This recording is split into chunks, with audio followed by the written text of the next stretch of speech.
ॐ नमो भगवते वासुदेवाय।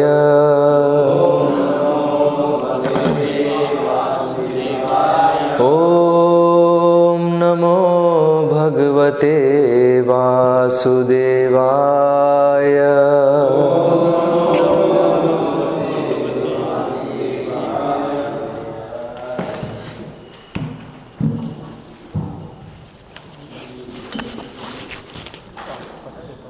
श्रीमद् भागवतम स्कंद 3 अध्याय 30 भगवान कपिल द्वारा विपरीत कर्मों का वर्णन। श्लोक क्रमांक 25। आदीपनम स्वगात्राणां वेष्टयित्वा उल्मुख आदिभिः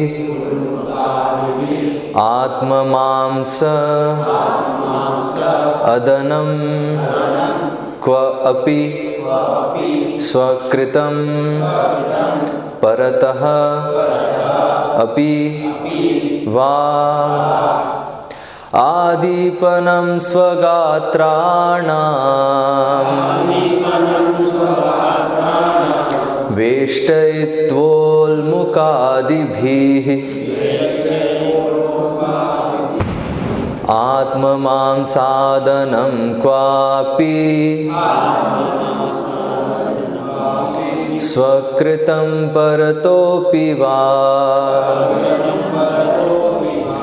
आदीपनम अग्नि लगाकर, स्वगात्राणाम अपने अंगों को, वेष्टयित्वा लपेटकर, उल्मुख आदि भी जलती लकड़ी के टुकड़ों आदि से,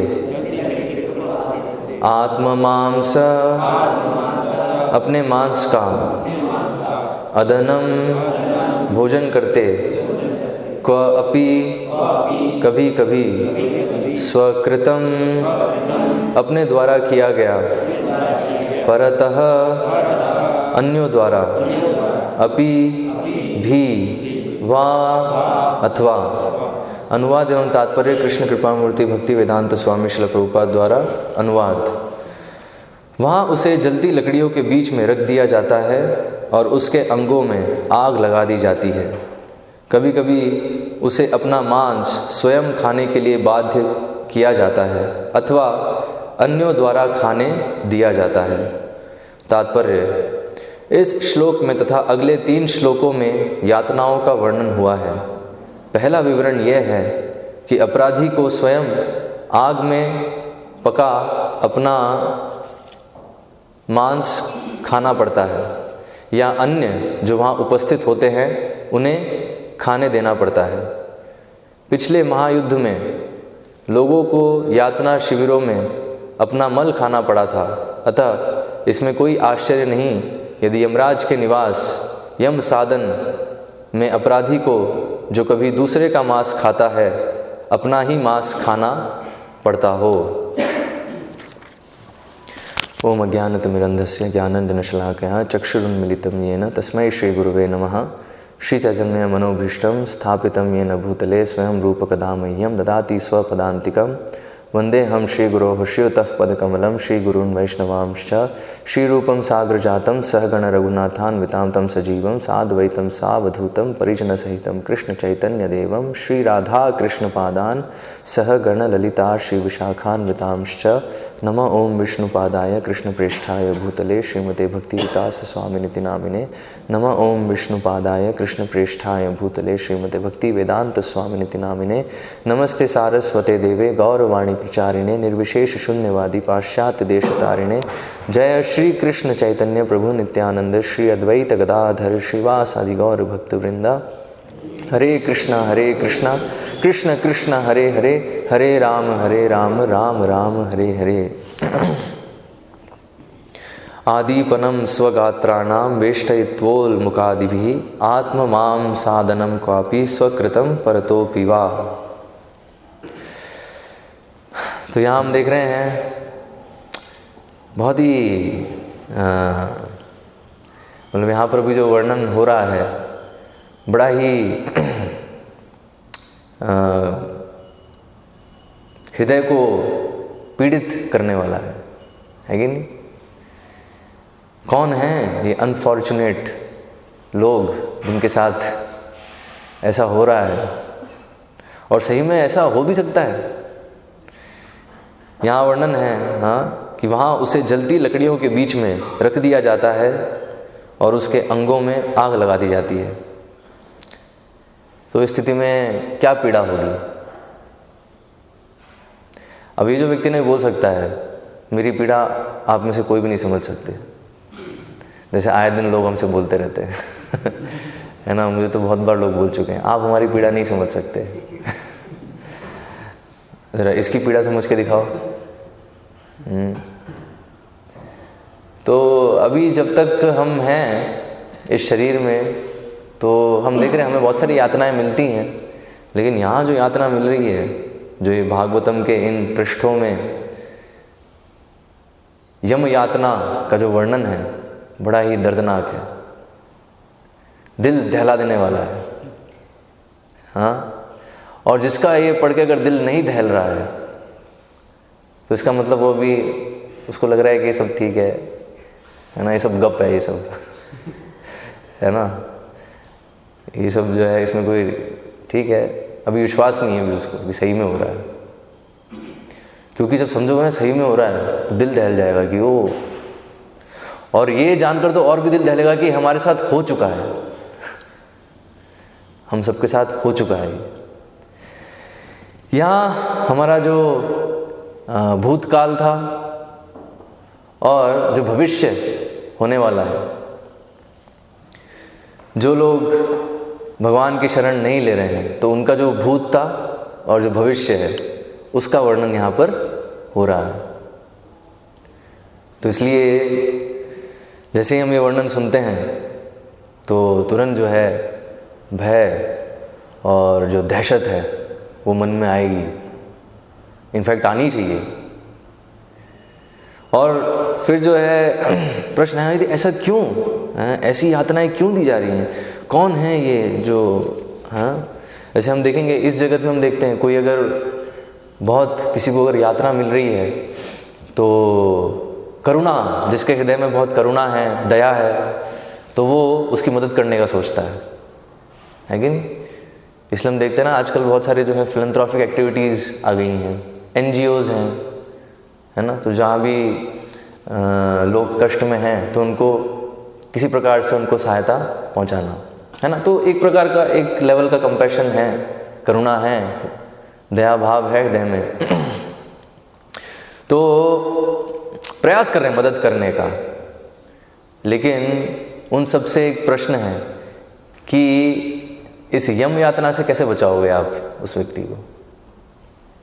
अभी हो सकता है कि ठीक है उसको जो है वो भूखा है, उसको आपने खाना खिला दिया, है ना, और उसके गरीब है तो उसका आपने हो सकता है कुछ पैसे दे दिए, सो कुछ आपने मदद कर दी। लेकिन उसको इस यम यातना से कैसे बचाओगे? क्योंकि पता है तो जो भी भक्त नहीं है तो वो उसको तो यमदूत आने वाले लेने के लिए। जैसे हमने देखा ये वर्णन किसका हो रहा है, हाँ कौन है? तो ये वैसे ही प्रश्न आएगा, ये कौन है ये अनफॉर्चुनेट लोग जिनको ये यम साधन मतलब यमराज का जो स्थान है यमलोक, तो वहाँ पर ऐसी यातनाएं मिल रही हैं।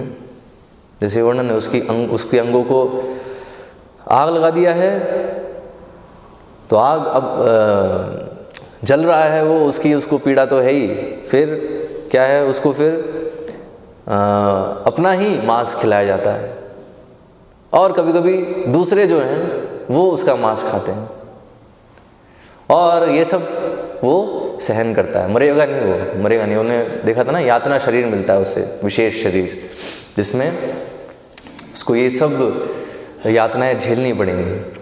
तो कौन लोग हैं ये? तो पिछले तात्पर्य में प्रभुपाद ये चीज़ बता रहे हैं,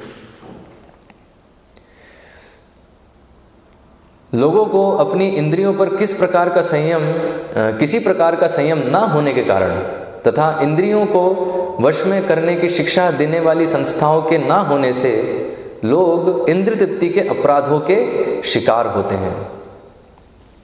तो इंद्रिय तृप्ति का अपराध, ठीक है। तो ये जो यातनाएं जो मिल रही हैं वो किसको मिल रही हैं? अपराधियों को, ठीक है।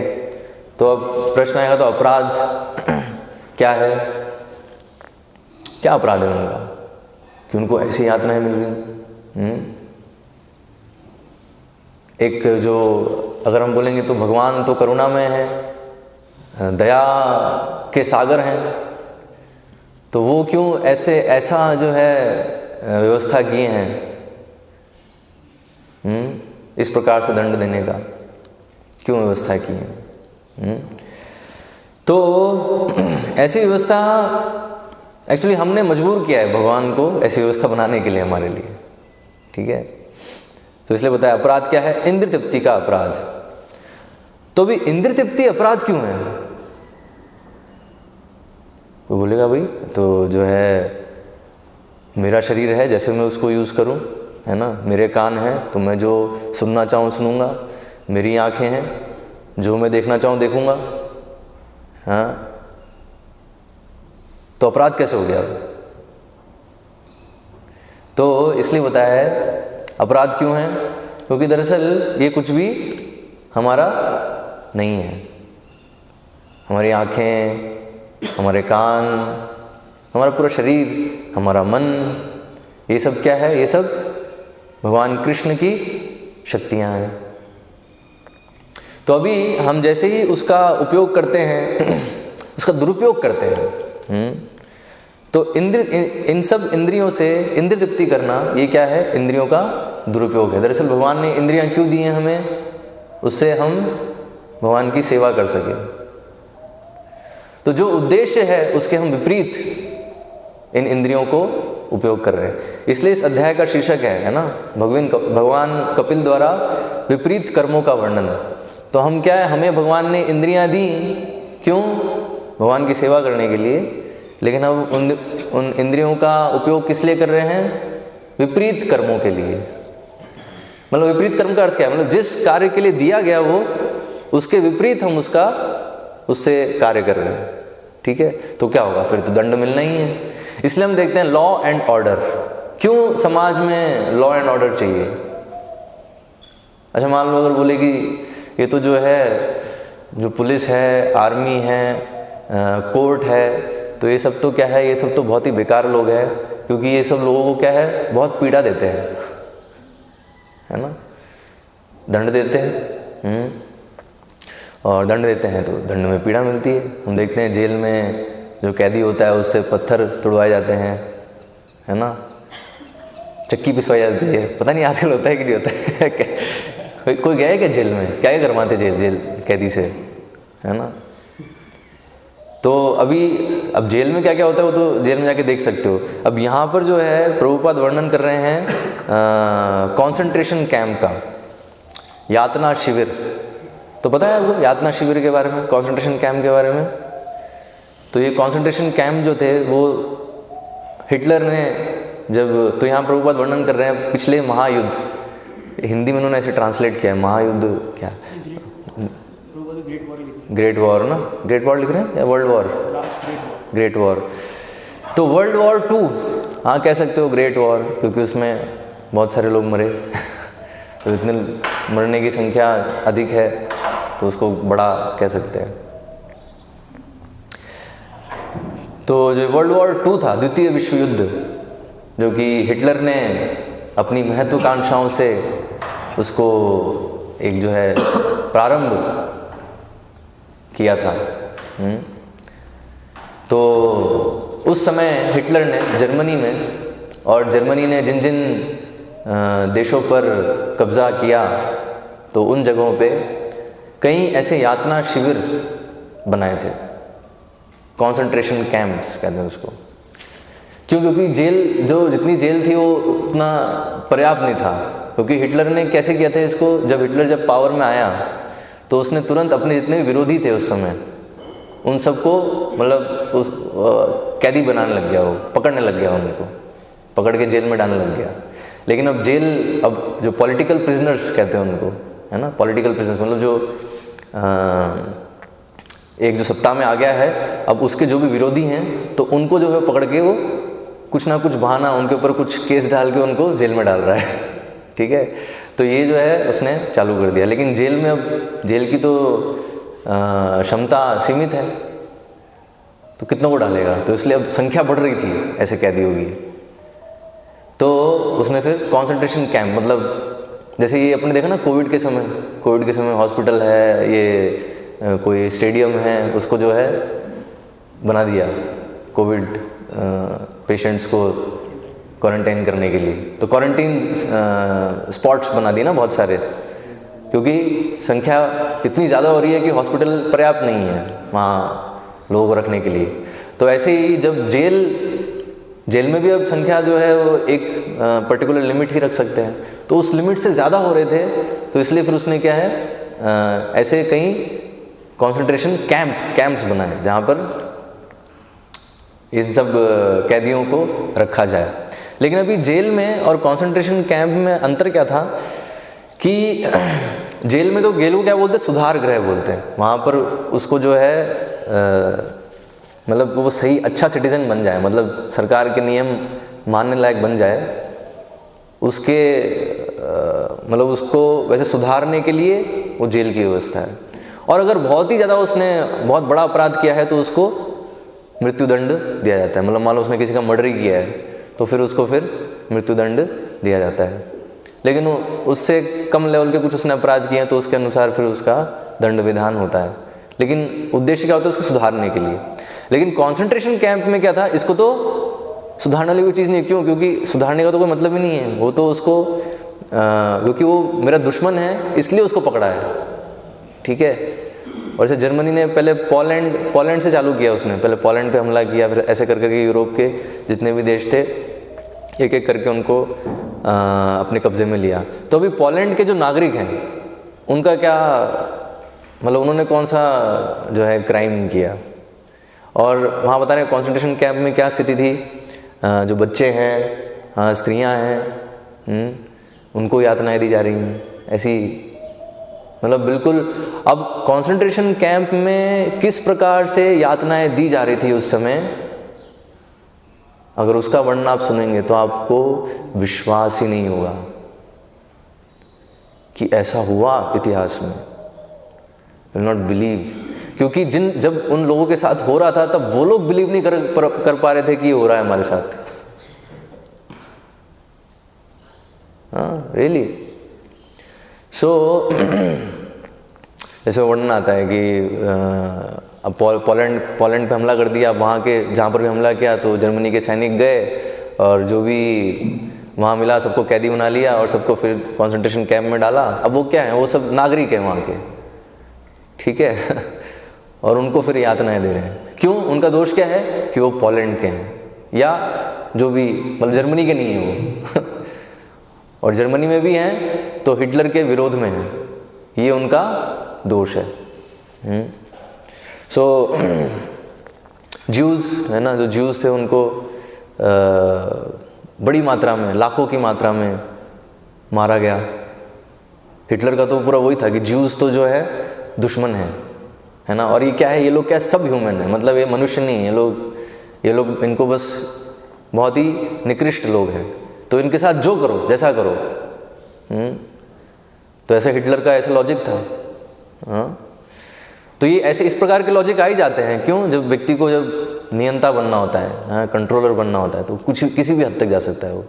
तो जैसे ऋषभदेव बताते हैं, नूनम प्रमत्ता कुरुते विकर्म यदि इंद्रिय प्रीति आपरणोति। तो जो इंद्रिय प्रीति के लिए प्रयास कर रहा है, तो नियंता बनना चाहता है, इस भौतिक प्रकृति का भोक्ता बनना चाहता है, तो वो किसी भी हद तक जा सकता है। तो हम देखते हैं इतिहास में इस प्रकार से जो है तानाशाह हुए हैं जिन्होंने इतनी यातनाएं दी हैं, हाँ, सामान्य लोगों को, सामान्य नागरिकों को। अभी तो यस, तो उसमें वर्णन इस पे कई किताबें भी लिखी हुई हैं, है ना। Nazi concentration camps during world war 2 ऐसे करके टाइटल्स भी हैं। लोगों ने इस पर डॉक्यूमेंट्री बना रखी है, यूट्यूब पर डालेंगे डॉक्यूमेंट्री मिल जाएगी आपको, तो उसमें मिल जाएगा कि क्या क्या जो है यातनाएं दी जा रही थी। तो उसका वर्णन आप सुनेंगे तो विश्वास नहीं होगा आपको कि कोई मनुष्य कैसे किसी दूसरे मनुष्य के साथ इस प्रकार से व्यवहार कर सकता है। और खासकर जो जिनका कोई मतलब उन्होंने कोई इतना सामान्य नागरिक है उनके साथ कैसे, और उसमें भी जो बच्चा है, जैसे पता है अभी कोई प्रेग्नेंट, अगर कोई कंसंट्रेशन कैंप में कोई प्रेग्नेंट स्त्री अगर पहुंच गई, गर्भवती स्त्री पहुंच गई, तो क्या है उसको फिर मतलब अगर बच्चा हो गया उस समय तो बच्चे को कुछ खाने को नहीं मिलेगा, है ना। कंसंट्रेशन कैंप में ये सीन था, खाने को नहीं है, कोई भी फैसिलिटी नहीं है, खाने को नहीं है, पीने को नहीं है, बहुत ही ख़राब फैसिलिटी है। और जो टॉयलेट फैसिलिटी है कोई नहीं है, मलमूत्र त्याग करना है कुछ, कोई ऐसी कोई फैसिलिटी नहीं है। जहाँ रह रहे हैं वहीं पर ही खाना पीना सब वहीं पर ही हो रहा है, खाना पीना हो ही नहीं रहा है, हाँ। और बच्चा ऐसे ही भूखा जो है मर रहा है। बच्चों को यूज़ किया गया, छोटे बच्चों को कई मेडिकल एक्सपेरिमेंट्स के लिए, है ना, मेडिकल एक्सपेरिमेंट्स। ये मतलब क्या थे, जो कंसंट्रेशन कैंप में जो थे ना लोग आते थे उनको वो गिनी पिग के जैसे यूज़ करते थे। जैसे आजकल जो फार्मास्यूटिकल इंडस्ट्री वाले चूहों को यूज़ करते हैं जिस तरीके से, चूहों के साथ क्या क्या नहीं करते, है ना। उसको पहले कैंसर देंगे, फिर उसके फिर दवाई डालेंगे और देखेंगे, ऑब्जर्व करेंगे कि अब कैंसर जो सेल है क्या हो रहा है उसको, हाँ। उसकी हड्डी तोड़ेंगे, हड्डी तोड़ के फिर जो है उसको दवाई डालेंगे और देखेंगे कि हड्डी भी कैसे जुड़ रही है कि नहीं जुड़ रही है। तो ऐसे किया, है ना, हड्डी तोड़ रहे हैं मनुष्य की, वहाँ पे हड्डी तोड़ रहे हैं और फिर उसको जो है उपचार कर रहे हैं, देख रहे हैं, है ना, ये देखने के लिए कि दवाई कैसे काम कर रही है। सो इस प्रकार से जो है और बच्चे को ऐसे ही छोड़ दिया है ना, वो ऐसे ही पड़ा हुआ है, चूहा जो है उसको खा रहा है। ऐसे बहुत ही मतलब ये जो दृश्य यहाँ वर्णन हो रहा है, ऐसे जो दृश्य हैं इस जगत में भी, इतिहास में और वर्तमान में, इतिहास में हुए तो वर्तमान में हो रहे हैं, वर्तमान में भी हो रहे हैं, हमें नहीं पता चल रहा है, लेकिन इस दुनिया के किसी ना किसी कोने में लोगों की ऐसी स्थिति हो रही है।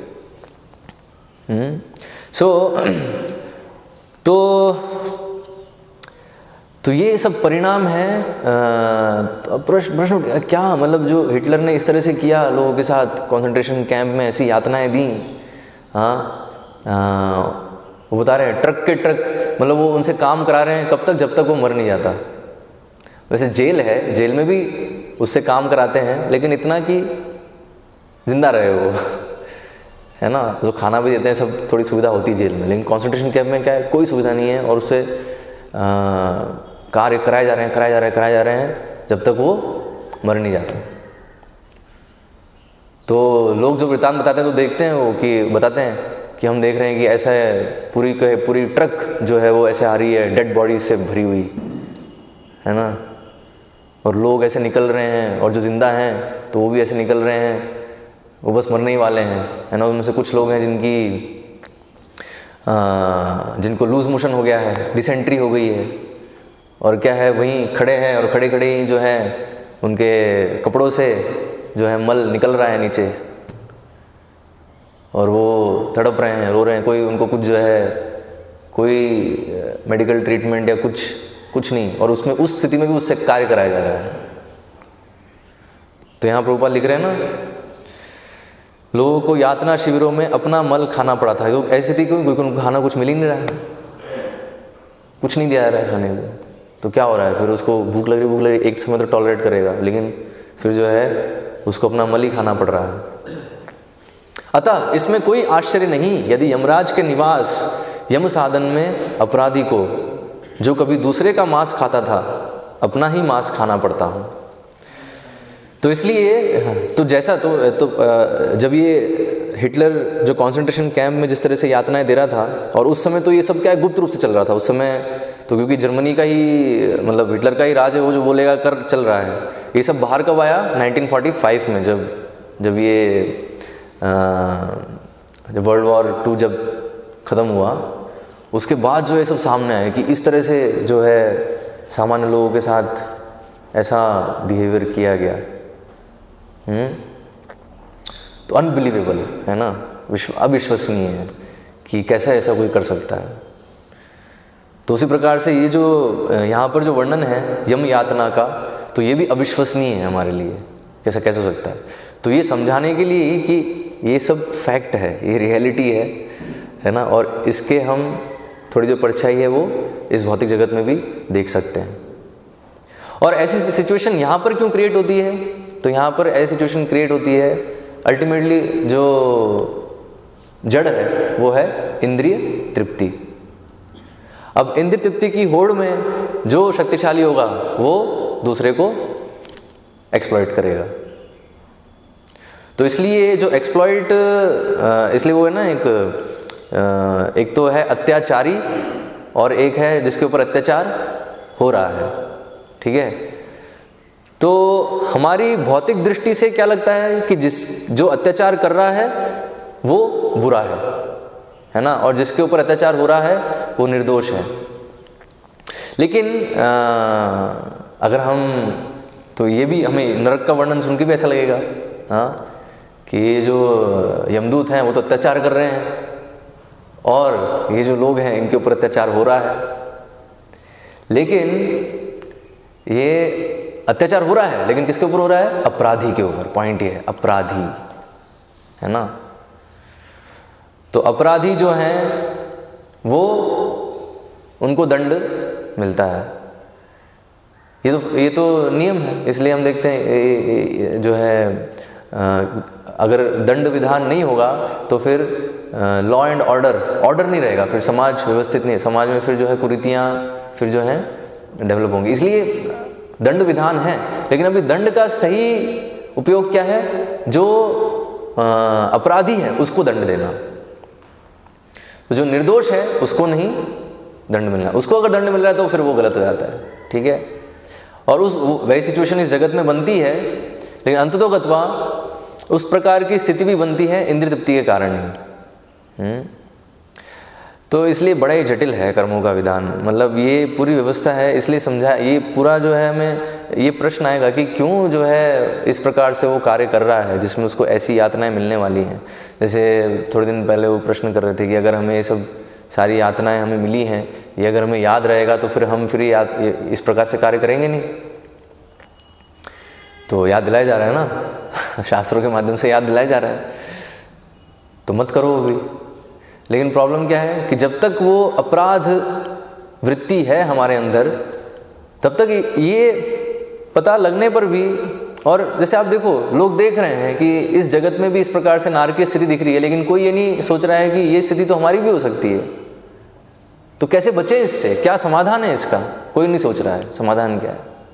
सब वही भौतिक स्तर पे ही सब जो है समाधान सोच रहे हैं, थोड़ा एडजस्टमेंट कर लें, लेकिन वो दरअसल आसुरिक वृत्ति है। तो असुर, इसलिए क्या होता है, असुर जब मिलते हैं तो एक दूसरे को कष्ट देते हैं, वो उनकी वृत्ति है। और जो देवता भी हैं तो उनको भी वो कष्ट देते हैं। लेकिन अगर देवतागण भगवान पर पूरी तरह से आश्रित हैं तो क्या होता है, तो फिर वो उस कष्ट से प्रभावित नहीं होते और कष्ट से निकल जाते हैं एक्चुअली। तो इसलिए ये जो यातनाएं मिल रही हैं जिनको नरक में और इस जगत में भी, तो वो लोग कौन हैं? अगर पूछा जाए आपसे कौन है वो लोग, एक वन वर्ड आंसर। आजकल तो मल्टीपल चॉइस, MCQ का ज़माना है ना। पहले फिर भी सब्जेक्टिव क्वेश्चंस होते थे, है ना, लेकिन आजकल बुद्धि क्या है, कम होती जा रही है। तो अगर आपसे पूछा जाए कि एक शब्द में बताओ कौन है जिनको यातनाएं, जो यातना के वो हैं, पात्र हैं इस जगत में और नरक में। मतलब नरक भी इसी जगत में है ना, मतलब इस जगत में जहाँ पर भी हो, पॉइंट ये है, जहाँ पर भी हो। नरक में क्या है, नरक बिल्कुल वो जगह है जहाँ पर यातनाएं जो हैं वो ऐसी, मतलब इतनी उस स्तर पे मिल रही है जो हम कल्पना नहीं कर सकते, ठीक है। लेकिन बाकी जगह भी हैं जहाँ पर भी यातनाएं मिल रही हैं। तो अभी एक प्रश्न आएगा, तो ये सुन के हमारा प्रश्न आता है कि कौन है, क्यों हो रहा है ऐसा इन लोगों के साथ। तो उत्तर क्या है, जो अपराधी हैं। तो प्रश्न है अपराधी कौन है? तो अपराधी कौन है? जो इंद्रिय तृप्ति में लगे हुए हैं, इंद्रिय भोगी। ठीक है, तो अब आएगा फिर तो कैसे बचें इससे? तो इसलिए फिर बचे कैसे? तो इंद्रियों को भगवान की सेवा में लगाओ, इंद्रिय भोग में मत लगाओ। हाँ, सो ये एक पॉइंट है समझने का। और फिर बताया है नार की बुद्धि, जो लोग नार की बुद्धि डेवलप करते हैं वो लोग इसके भागी हैं, पात्र हैं इसके। तो नार की बुद्धि बताया। नार की बुद्धि क्या है? तो पद्म पुराण में ये श्लोक आता है, हाँ, अर्चय विष्णु शिला धीर गुरुषु नरमतिर वैष्णवे जाति बुद्धिर श्री विष्णुर नामनि मंत्रे सकल कलुष हे शब्दे सामान्य बुद्धिर यस्य वा नार की सह। तो बताया, हाँ, बुद्धिर यस्य वा नार की सह। तो जिसकी बुद्धि ऐसी है तो क्या है? नार की बुद्धि है। तो क्या है? तो ये 5 चीज़ें बताई हैं, है ना। जो भी इन 5 चीज़ों को भौतिक समझता है तो वो क्या है? वो नरक में जाने की तैयारी कर रहा है वो। ठीक है, वो पात्र है ये सारे दंड भुगतने का। अच्छा, मैं ये भी देख लेते हैं कौन कौन से दंड है। ये तो ठीक है, ये तो जो है इसको लकड़ी में जला दिया है ना, इसके अंग सारे जला दिए हैं और बेसिकली इसको पकाया जा रहा है। ठीक है, पका के फिर इसका जो मांस है इसको खुद खिलाया जाएगा या दूसरे खाएंगे।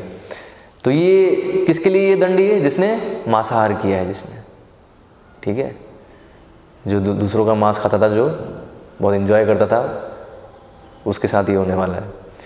फिर आगे वर्णन है, जीवितश्चांतराभ्युद्धारः श्वगृध्रैर यम साधने सर्पवृश्चिक दंशादैर दशद्भिश्चात्म वैशसम। नरक के कुत्तों तथा गिद्धों द्वारा उसकी आंखें उसके जीवित रहते और देखते देखते निकाल ली जाती हैं और उसे सांपों, बिच्छुओं, डांसों, पता है डांसो क्या है? इंग्लिश में लिखना क्या लिखा है? डांसो, दंश, मतलब दंश करने वाले। वही ये भी एक वही सर्प और जो वृश्चिक है, सर्प और बिच्छू उसी के श्रेणी में है। क्या लिखा है इंग्लिश में? ग्नैट्स। तो देखना पड़ेगा कौन है ये, लेकिन बहुत खतरनाक जीव है जो भी है। ठीक है, दंश देने वाला है। तथा अन्य काटने वाले जंतुओं से पीड़ा पहुंचाई जाती है। हंसने वाली चीज़ नहीं है, हम सबके साथ हो चुका है, हो सकता है वो हमारा भविष्य भी हो सकता है, भक्ति अगर ढंग से नहीं करी तो कहीं। हालांकि बताया है कि भक्ति अगर करोगे तो इससे बच जाओगे, एटलीस्ट अगला जीवन मनुष्य का मिल सकता है। लेकिन भक्ति कितने लोग कर रहे हैं? ये एक मतलब आप देखो, भोपाल में अगर हम एनालाइज करें तो भोपाल की जो 99% जनता है उसका भविष्य ये है। भक्त तो 1% भी नहीं है, 1% भी है नहीं है, 99.99% है एक्चुअली। तो बहुत ही खतरनाक स्थिति है। हाँ, मतलब उसकी आंखें निकाल दी जाती हैं और उसी समय उसको डस भी रहे हैं। फिर आगे बताया, कृंतनम चावयवशो गजादिभ्यो भिधापनम पातनम गिरीश श्रृंगेभ्यो रोधनम चाम्बुगर्तयोः। फिर उसके अंग प्रत्यंग काट डाले जाते हैं और उसे हाथियों से चिरवा दिया जाता है, उसे पर्वत की चोटियों से नीचे गिराया जाता है और फिर जल में या गुफा में बंदी बना लिया जाता है। तो ये क्या है? ये एक ना ब्रीफ में डिस्क्रिप्शन नहीं है, मतलब इतना विस्तार में नहीं है, बहुत ही छोटे में कपिल मुनि यहाँ विस्तार वर्णन कर रहे हैं। तो ये सब जो है ना अलग अलग जो पाप किए हैं उसके अनुसार ये सब दंड होते हैं। ठीक है, सो और कभी कभी हो सकता है अगर एक व्यक्ति उसने वो सारे पाप किए तो उसको एक एक करके सारे मिलेंगे। ये मतलब जिसने मांसाहार किया है तो उसका जो है उसको वो वाला दंड मिलेगा। फिर जिसने अवैध स्त्री संग किया है तो उसको जो है वो वाला दंड मिलेगा कि पुतले को उसको गले लगाना होगा, उस तरह से उसको जलाया जाएगा, है ना। तो दोनों उसको यातनाएं मिलेंगी। मतलब जो जो पाप कर गया उसके लिए एक एक यम यातना है, वो सारे उसको मिलेंगे। बहुत ही खतरनाक स्थिति है। तो इसलिए तुरंत ये प्रश्न आएगा कि भाई ये लोग कौन हैं? तो ये लोग कौन हैं जिन्होंने, जब मनुष्य जीवन मिला तो उस समय उन्होंने नारकी बुद्धि विकसित करी, हेलिश इंटेलिजेंस। तो नारकी बुद्धि बताया क्या है? जो ये 5 चीज़ों को भौतिक दृष्टि से देखता है। क्या है वो 5 चीज़ें? तो बताया पहला है अर्चय विष्णु। तो भगवान का जो विग्रह है ना, भगवान का जो अर्च विग्रह है, जो देखता है उसको कि तो पत्थर है, तो बताया जो भी है सोच रहा है ना यमदूत उसको पकड़ेंगे। यस, क्योंकि जो है सोच रहा है वो इंद्रिय भोग में लिप्त होगा। क्यों? ये बताया जो भी ये चीज़ सोच रहा है उसके हृदय में इंद्रिय भोग की अभिलाषाएं असीमित रूप से बढ़ जाएंगी, और वो इंद्रिय भोग करेगा, और फिर जैसा यहाँ वर्णन किया कपिल मुनि ने, वैसे स्टेप बाय स्टेप यमदूतों के चंगुल में वो आ जाएगा। ठीक है, तो इसलिए बताया ये 5 चीज़ों से बचना चाहिए हमें, मतलब 5 ये गलतियों से बचना चाहिए। क्या गलती है? कि जो भगवान का अर्च विग्रह है उसको हम पत्थर देख रहे हैं, पत्थर है।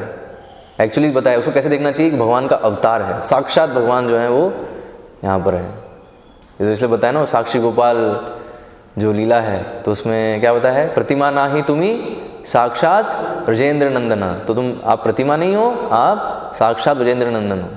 ठीक है, वो एक चीज़ है। फिर दूसरा क्या बताया है? गुरुषु नरमति। जो गुरु हैं उनको साधारण पुरुष सोचना, कि जो गुरु हैं वो साधारण पुरुष हैं, नर हैं, साधारण नर हैं। तो जो भी ऐसा सोचता है तो वो भी नार की बुद्धि विकसित कर रहा है। एक्चुअली नार की बुद्धि में है, और अगर उसने उसको चेंज नहीं किया तो फिर उसको वो फिर कल्टीवेट कर रहा है। फिर बताया तीसरी चीज़ क्या है? श्री विष्णुर नामनी मंत्रे। तो भगवान विष्णु के नाम का जो मंत्र है, जिसमें भगवान का नाम है, वो जो मंत्र है, तो उसको सोचना कि ये भौतिक ध्वनि है ना, ये जो है भौतिक ध्वनि है, ये भौतिक है। भगवान का नाम जो है वो भौतिक है। तो जो ऐसा सोच रहा है तो वो भी नार की बुद्धि को विकसित कर रहा है। ठीक है, फिर बताया चौथा है ना, चौथा बताया है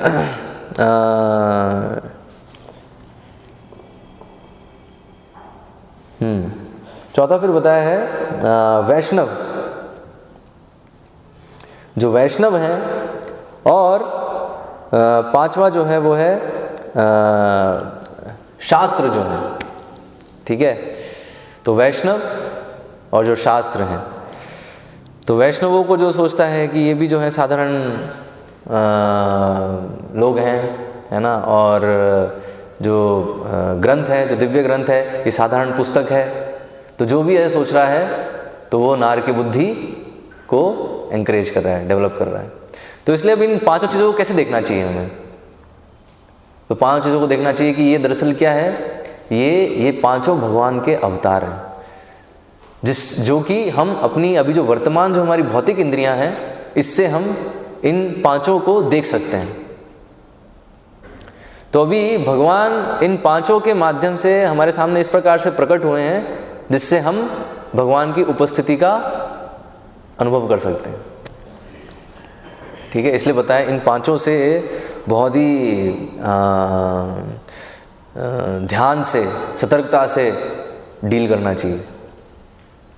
तो इसमें बताया है जो मतलब हमारा जो सेंस परसेप्शन है, पॉइंट है, हमारी सेंस परसेप्शन के रेंज में है ये चीज़ें, ये 5 चीज़ें। लेकिन एट द सेम टाइम ये क्या है? ये ट्रांसेंडेंटल है, आध्यात्मिक है। ठीक है, तो ये थोड़ा सा इसमें तो अधिकतर इस जगत में लोग हैं वो नहीं समझ पाते, है ना, वो इनको इन 5 को भौतिक दृष्टिकोण से देखते हैं, और इसलिए वो फिर योग्य होते हैं ये सारी नार की यातना भुगतने के लिए। तो भी एक प्रश्न आएगा कि नहीं, ये तो हमें जो ऐसे जैसे एक्चुअली शास्त्र भी हैं, शास्त्र हो गए, वैष्णव हो गए, और गुरु हो गए। ठीक है, तो इनमें मतलब कोई, ठीक है, कोई हो सकता है जो अर्च विग्रह कोई मान ले कि हाँ ठीक है ये भगवान, साक्षात भगवान है, और जो भगवान का मंत्र है वो भी मान लेगा ठीक है भगवान का नाम है। लेकिन क्या होगा, जो वैष्णव हैं, गुरु हैं और शास्त्र हैं, इनमें वो त्रुटियां देखेगा, इनमें वो दोष देखेगा, और वहाँ फिर जो है फिर क्या होता है, फिर वो नार की बुद्धि को कल्टीवेट कर रहा है फिर। तो इसलिए बताया है जब इनमें अगर हमें दोष दिख रहा है तो वो तो एक्चुअली हमारे अंदर दोष है इसलिए दिख रहा है, ठीक है।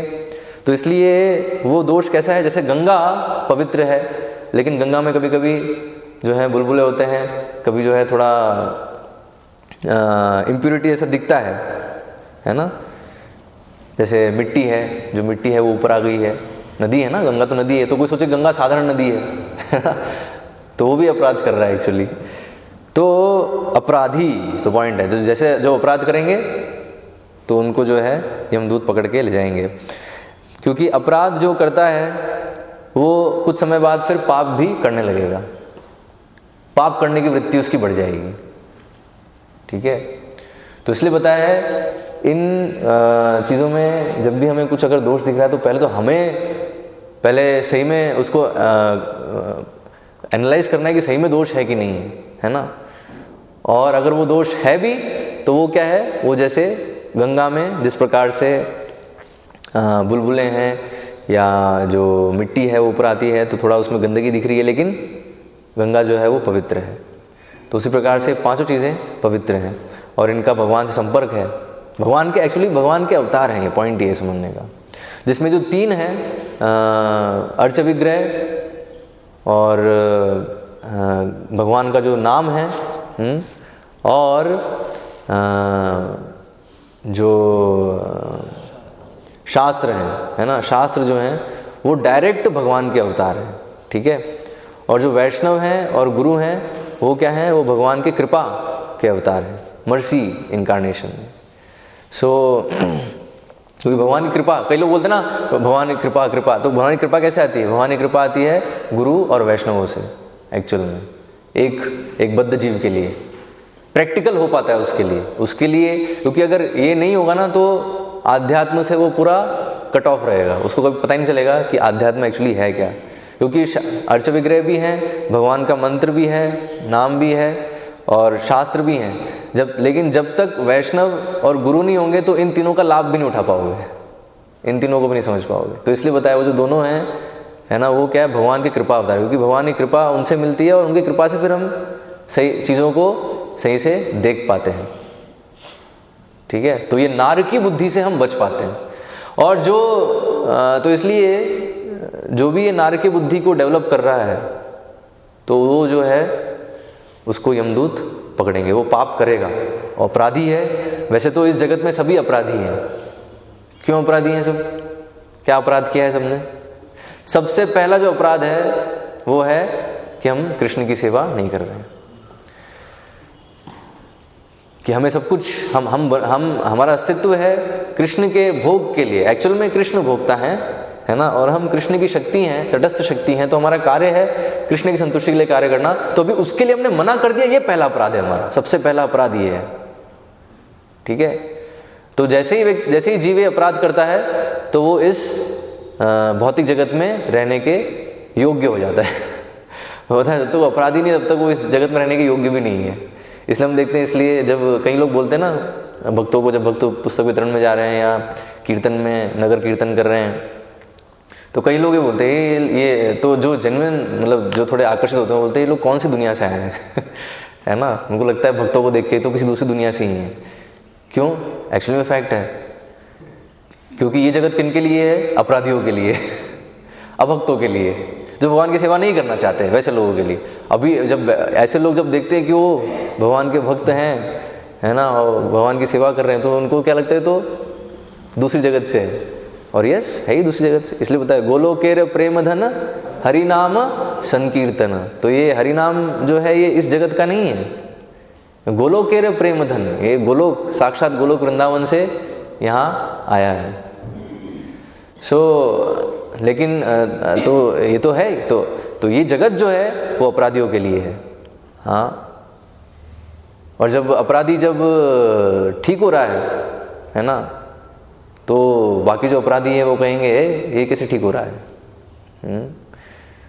सो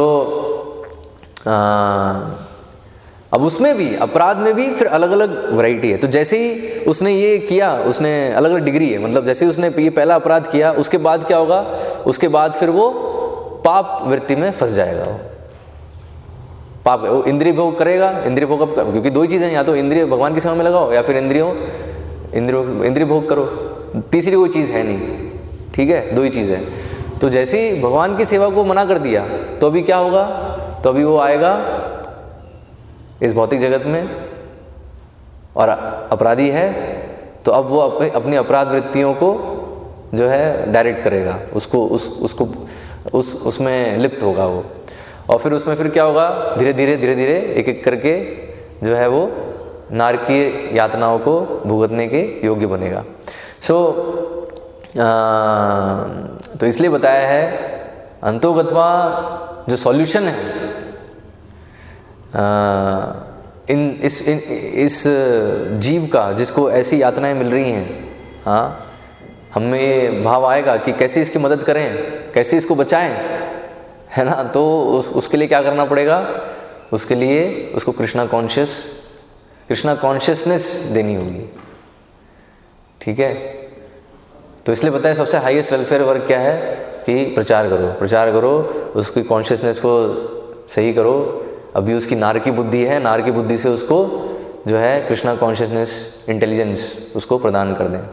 ये सबसे वेलफेयर कार्य है, क्योंकि जब तक ये नहीं होगा तब तक वो ऐसे यम यातनाओं में जाता रहेगा।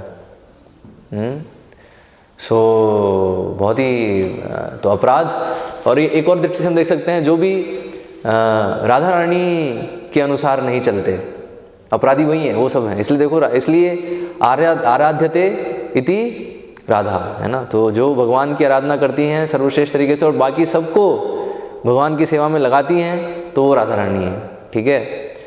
तो जैसे ही जो राधा रानी के आदेश को मना करता है तो तुरंत वो अपराधी हो जाता है, ठीक है। और ऐसे जो अपराधी हैं उनके लिए फिर भौतिक जगत है, और भौतिक जगत में फिर जो है अलग अलग सेक्शन हैं। तो हम देखते हैं 14 प्लानिटरी सिस्टम है, जिसमें जो ये पाताल, जो नरक लोक है, ये सबसे नीचे है। और धीरे धीरे करके व्यक्ति उधर चले जाता है, और एक बार उधर गया तो उसका फिर वापस आना बहुत ही कठिन है। और इन सब की शुरुआत कहाँ से है?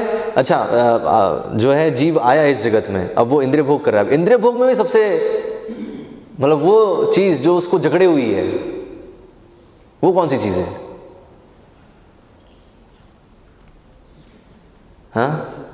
हाँ, वन वर्ड सारे मल्टीपल चॉइस क्वेश्चन आ रहे हैं आज।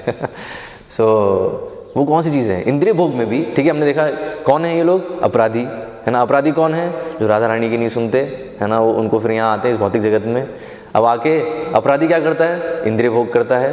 अब इंद्रिय भोग में भी कौन सी चीज़ है जो उसको बांधे हुई है इस जगत में? हैं? फॉल्स ही को मैं बोलूँ, इंद्रिय भोग में भी वो कौन से इंद्रिय भोग है जिसमें वो जकड़ा हुआ है बुरी तरीके से? हाँ, मैथुन आकार, इसलिए बताइए जेल है। और जेल कौन सी है ये? इसमें बेड़िया क्या है? बेड़िया है मैथुन आगार। इसलिए आप देखो, पहले क्यों कपिल मुनि ने पहले इतना वर्णन किया स्त्री पुरुष संघ के बारे में? पहले पिछले श्लोकों में आया ना बहुत वर्णन, वो समझाने के लिए कि वो सब अगर करोगे तो ये भविष्य होने वाला है। तो इसलिए जो नार की बुद्धि में है ना लोग, वो लोग क्या सोचते हैं कि ये जो स्त्री पुरुष संघ है वो प्लेजर है, वो एंजॉयमेंट है। लेकिन रियलिटी में क्या है? एक्चुअल में वो यम यातना का द्वार है वास्तव में। तो इसलिए बताया उससे बचना है। इसलिए भगवान क्यों कह रहे हैं? हाँ, जो काम है विद्येनमिय वैरिणम महाशनो महापापमा विद्येनमिय वैरिणम। तो महाशनो बताइए, जो काम वासना है वो क्या है? महाशनो, अग्नि की जैसी है ना, महापापमा। और जैसे अग्नि है, अग्नि में आप जितना जो है घी डालोगे उतना ही वो और जलेगा। तो उसी प्रकार से जो काम वासना, उसको जितना व्यक्ति लिप्त होगा उतना ही महापाप माँ, है ना, वही उतना उसमें और लिप्त हो जाएगा और पाप कार्यों में लिप्त हो जाएगा। इनफैक्ट सारे पाप कार्यों की जड़ यही है। तो जो जैसे जो जीव है वो कृष्ण की सेवा को मना करता है और तुरंत यहाँ इस जगत में आता है, तुरंत सबसे पहली चीज़ जो है जो उसको एंजॉय करनी है वो है स्त्री संग, स्त्री पुरुष संग, मतलब पुरुष के लिए स्त्री संग, स्त्रियों के लिए पुरुष संग। अल्टीमेटली वही मैथुन सुख जो है उसका भोग करना है उसे, और वही उसको बांधे हुए है, उसी के कारण जो है वो जा रहा है इन सब स्थितियों में। तो एक बहुत ही कपिल मुनि तो यहाँ बता ही रहे हैं, और एक भर्तहरि करके एक स्कॉलर हैं, है ना, जो एक जीव जो कि अनियंत्रित मैथुन जीवन में, यहाँ ग्रहमेधी का वर्णन होना है, इसलिए ग्रहमेधी मतलब जो अनियंत्रित मैथुन जीवन में। तो कभी ये इसको मिसअंडरस्टैंड नहीं करना चाहिए कि सारा सभी पारिवारिक जीवन सारे ही ऐसा है ना। यहाँ जो वर्णन है वो ग्रहमेधियों का है, गृहस्थों का नहीं। जो कृष्ण भावनामृत में है, गृहस्थ जीवन में है, और सारे जो हैं नियम अच्छे से पालन कर रहे हैं उनके लिए नहीं है यहाँ वर्णन। जो अनियंत्रित इंद्रिय भोग कर रहे हैं, अनियंत्रित तरीके से जो मैथुन सुख में लगे हुए हैं, तो उनका जो भविष्य है वो कैसा होगा, वो भर्तहरि यहाँ बता रहे हैं। हाँ, शुद्ध क्षमो जीर्ण श्रवण रहित पुच्छ विकलः शून्यमान वेत्ति श्व मदन वसतो दर्पित एव। तो क्या बताया ये, एक्चुअली अभी संस्कृत में तो समझ में नहीं आएगा इसका ट्रांसलेशन है। तो ट्रांसलेशन क्या है, अंग्रेजी में है ट्रांसलेशन, तो हिंदी में ट्रांसलेट करूँगा मैं उसको, मुझे भी ट्रांसलेट करना पड़ेगा। तो a dog hungry and emaciated, deaf and missing his tail is compelled by Madana Cupid the demigod of erotic desire to chase a bitch. थोड़ा स्ट्रॉन्ग स्टेटमेंट है, मतलब बताया तो उसकी स्थिति कैसे होती है, कुत्ते कैसे होती है। कुत्ता ऐसे कुतिया के पीछे जाता है, और कैसे जा रहा है, भूखा और पूरा जो है एमेशिएटेड मतलब पतला हो गया है बिल्कुल, मतलब भूख से और सही से नहीं खाने से, है ना। माल न्यूट्रिशन हिंदी में क्या कहेंगे उसको, हाँ कुपोषित, यस कुपोषित राइट वर्ड। सो भूखा और कुपोषित और बहरा, और अपनी पूंछ गवा दी उसने। ऐसी हालत हो गई है उसकी जब वो मदन के प्रभाव में आ गया है, कामदेव के प्रभाव में आ गया है, तो वैसी उसकी हालत हो गई है। और ऐसी हालत में वो एक कुतिया के पीछे भाग रहा है, chasing to chase a bitch. Now the tragic irony is that, ये ट्रेजिक आयरनी है ना, ट्रेजिक आयरनी क्या है, that living entities pursue sex in the name of pleasure. हैं, जो बद्ध जीव है वो इसके पीछे भागता है सोच के कि इसमें सुख मिलेगा। The notion is that sex is pleasurable is the greatest illusion in the ocean of illusions that is maya. तो ये पूरा भवसागर है ना, पूरा भ्रम का सागर है, और इसके अंदर जो सबसे बड़ा भ्रम है, द ग्रेटेस्ट इल्यूजन क्या है, कि जो सेक्स इज प्लेजरेबल, जो मैथुन सुख है मैथुन सुख नहीं है, वो दुख है जो करेक्ट वर्ड है दैट इज मैथुन दुख, सुख नहीं है। Because sex so strongly binds the soul to the perishable body, it is actually the greatest misery. क्योंकि यही बांधता है व्यक्ति को, है ना। इसलिए बताया आध्यात्मिक जीवन की शुरुआत होती है जब इसको व्यक्ति ना कहता है, वरना आध्यात्मिक जीवन है ही नहीं, बेसिक है ये। और आज हम देखते हैं आध्यात्मिक नाम के लोग बड़ी बड़ी बातें करते हैं, लेकिन बेसिक ही गायब है ये बेसिक ही गायब है ये। हाँ, तो इसलिए बताया है, इसलिए वैदिक संस्कृति में इतना ध्यान रखा गया है कि स्त्री पुरुष संग जो है बहुत ही उसको कंट्रोल रखा है। क्योंकि बताइए बहुत बड़ी ट्रेजेडी हो जाएगी अगर मनुष्य जीवन में अनरिस्ट्रिक्टेड फ्री मिक्सिंग अगर अलाउ किया गया तो। जैसा हम देख रहे हैं कलयुग में सबके साथ ट्रेजेडी हो रही है ना, सारी ट्रेजेडी का कारण यही है। हाँ, इसलिए बताया है। तो मन और इंद्रियों को नियंत्रित करना है, उसमें भी सबसे वो नियंत्रित कब होगा, जब ये स्त्री पुरुष संग जो है वो नियंत्रित होगा, वो कंट्रोल होना चाहिए। अन्यथा तो जब तक ये नहीं होगा तो व्यक्ति क्या है, यमदूत उसको आएंगे पकड़ने के लिए। तो इसलिए अगर हम भक्ति में जीवन में भी, लेकिन अगर ये बेसिक फॉलो नहीं कर रहे हैं तो भी यमदूत, तब तो यमदूत और जोर से पकड़ेंगे कि तुम्हें तो सब पता था, है ना, फिर भी तू कर रहा था, अब तुझे तो और डबल पनिशमेंट मिलेगा। उसको पता है, जो मतलब जो अनियंत्रित स्त्री पुरुष संग करते हैं तो उनको तो क्या है, उनको क्या सजा मिलती है? उनको जैसे अगर मान लो जैसे लड़का है तो उसकी कोई गर्लफ्रेंड थी, ठीक है, तो उसको क्या उसी गर्लफ्रेंड का पुतला दिया जाएगा उसको, उसी गर्लफ्रेंड का, वही शक्ल, वही पूरा फिगर, और लेकिन वो क्या होगा, वो है ना बिल्कुल हॉट आयरन होगा, हॉट तपता पूरा जो है होगा। और बोला अब तुम गले लगाओ, अभी बहुत तुमने जो है गले लगाया, बहुत तुमने जो है मज़े की, अब करो मज़े, है ना।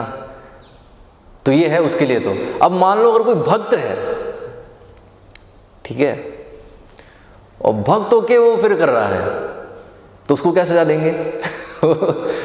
हाँ, मतलब पता है वो एक वो है, मतलब भक्त है, भक्ति का दिखावा कर रहा है एक्चुअली, वो लोग ऐसा करेंगे, है ना। और जो नार की बुद्धि कल्टीवेट कर रहे हैं, नार की बुद्धि है जिनकी, तो नरक जाएंगे ही वो, चाहे भक्ति का कितना भी वो कर लो, ठीक है। तो उनके लिए तो क्या है, उनके लिए फिर यमदूत से पूछना पड़ेगा भाई उनका क्या तुम करोगे, है ना। अगर मतलब उनकी डबल होगी पनिशमेंट। उनको हो सकता है उनको जो है 2 पुतले दिए जाएं। साधारण जो व्यक्ति उसको तो 1 पुतला दिया जाएगा, उसके लिए डबल 2 पुतले दिए जाएंगे उसको, है ना। 2 पुतलों को तुम लगाओगे। इसलिए पता है, हम भक्त बन गए तो हमें उसको चीपली नहीं लेना चाहिए। हमारे लिए बहुत इम्पोर्टेंट है ये सारे नियम पालन करना, स्पेशली जो सेंस कंट्रोल है, इंद्रिय संयम है। और इंद्रिय संयम में भी सबसे मुख्य है जो स्त्री पुरुष संग है, बिकॉज वो शुरुआत है। ये सारी ये भविष्य बने, उसकी शुरुआत कहाँ से होती है? यहाँ से होती है, अनियंत्रित स्त्री पुरुष संग से होती है, ठीक है। ये सब चीज़ें हैं, आगे और वर्णन आएगा अभी। एक्चुअली ये अध्याय रोज पढ़ना चाहिए सबको। तो जो है इंद्रिय भोग, जैसे ही इंद्रिय भोग का विचार भी आएगा तो एटलीस्ट भय तो आएगा उसको कम से कम, कि भाई ये पहले मेरे साथ हो चुका है, और अगर मैं अभी लिप्त होऊंगा तो फिर यही भविष्य में होने वाला है। इससे दूर रहो, है ना। तो जो भी एटलीस्ट जो इंद्रिय भोग है उससे दूर, बिल्कुल निकट नहीं। ओके, तो यहाँ विराम देते हैं। हरे कृष्ण। प्रश्न?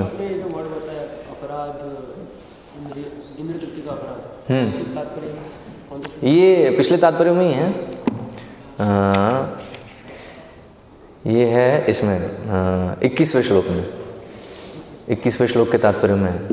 क्योंकि वहाँ प्रभुपाद ये चीज़ पूछ रहे हैं, who are this poor fellows who are getting this kind of torture? Who are these poor fellows?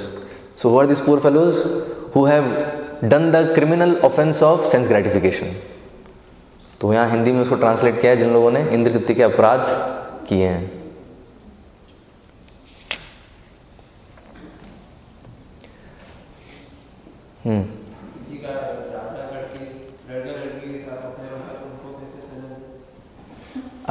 अगर किसी लड़के लड़की अफेयर होता है तो ज़्यादा,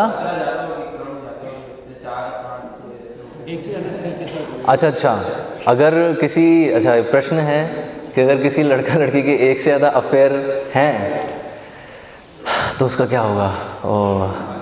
उसकी तो बहुत खतरनाक स्थिति होने वाली है। उसको पता है उतने ही फिर पुतले दिए जाएंगे।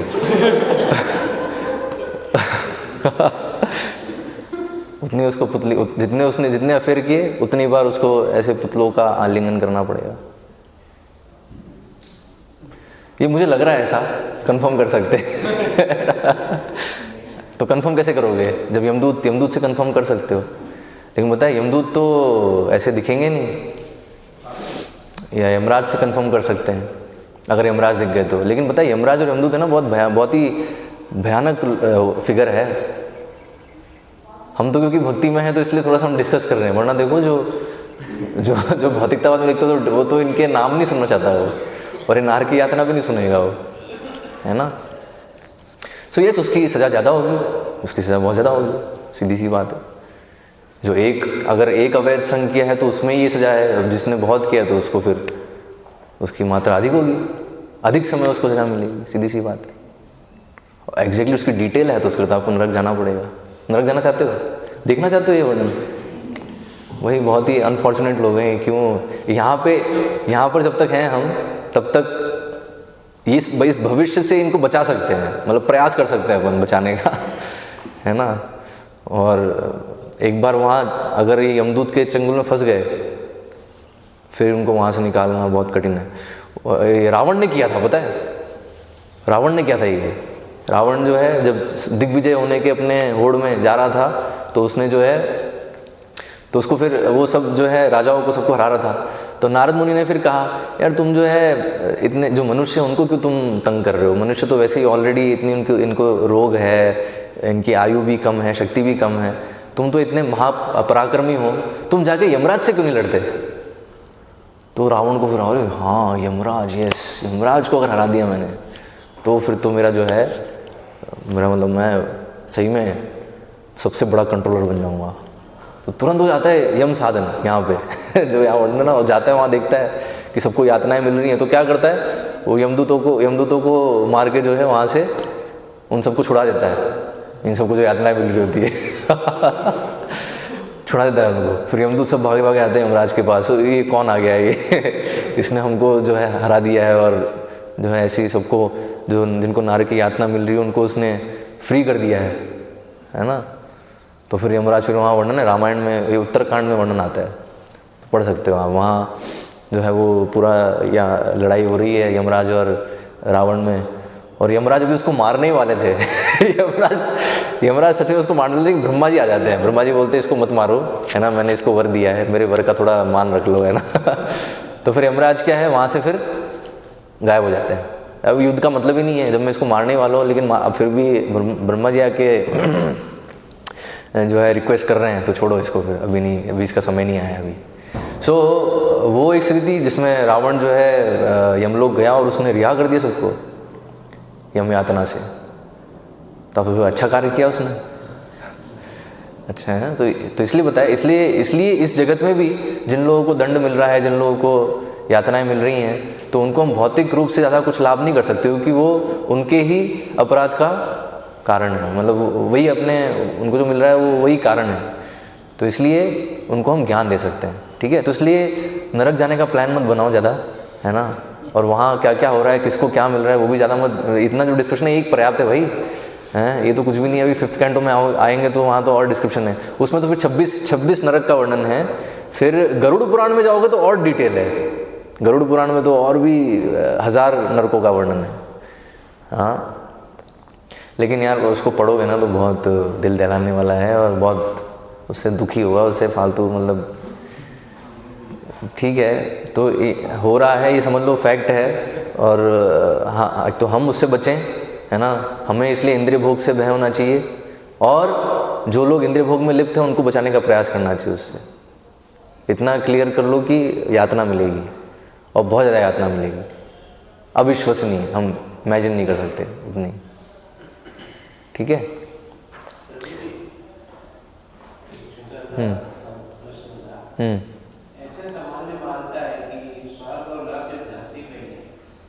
ऐसा लोगों ने ये स्टेटमेंट बना दिया है आजकल, क्योंकि उन्हें ये जो नरक का यहाँ वर्णन है उस पर विश्वास नहीं करना है, क्योंकि इंद्रिय भोग करना है। तो भी इंद्रिय भोग करना है, तो फिर उन लोगों ने जो है एक स्टेटमेंट बना लिया है कि इसलिए स्वर्ग और नरक जो है वो कहाँ है, वो इधर ही है, ये कोई जो नरक का वर्णन है ये सब नहीं है। तो वो सब लोगों का बनाया विचार है, शास्त्र विचार नहीं है ना। शास्त्रों में तो यहाँ बताया नरक है और वहाँ यम यातना मिल रही है, तो आप किसको मानोगे, लोग जो कह रहे हैं वो मानोगे, या शास्त्र जो बता रहे हैं वो मानेंगे। और ये लोग पता है कौन है, ये लोग वो लोग हैं जो लोग है ना अगले जीवन में विश्वास नहीं रखते, जो लोग बोलते हैं कि बस यही जीवन है, ठीक है। जो लोग आत्मा के अस्तित्व को नहीं समझ रहे हैं वो लोग ऐसा बोलते हैं कि स्वर्ग और नरक इधर ही है, तो जो है इधर ही है ना, पहले कुछ नहीं था और आगे भी कुछ नहीं है। तो ऐसे लोग हैं, तो अज्ञान में बोल रहे हैं वो लोग, उनकी बात की कोई वैल्यू नहीं है इस जगत में, उसकी परछाई है।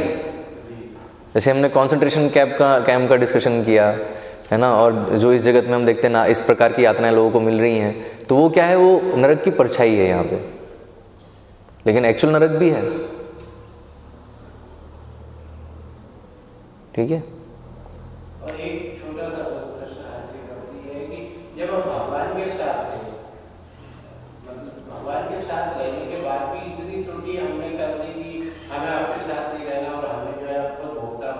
भगवान के साथ है लेकिन बात भी ऐसा हो सकता है। बिल्कुल हो सकता है, क्यों नहीं हो सकता। इसलिए तो भगवान के साथ है तो उसका अर्थ ये नहीं कि भगवान ने उनको रोबोट बना दिया।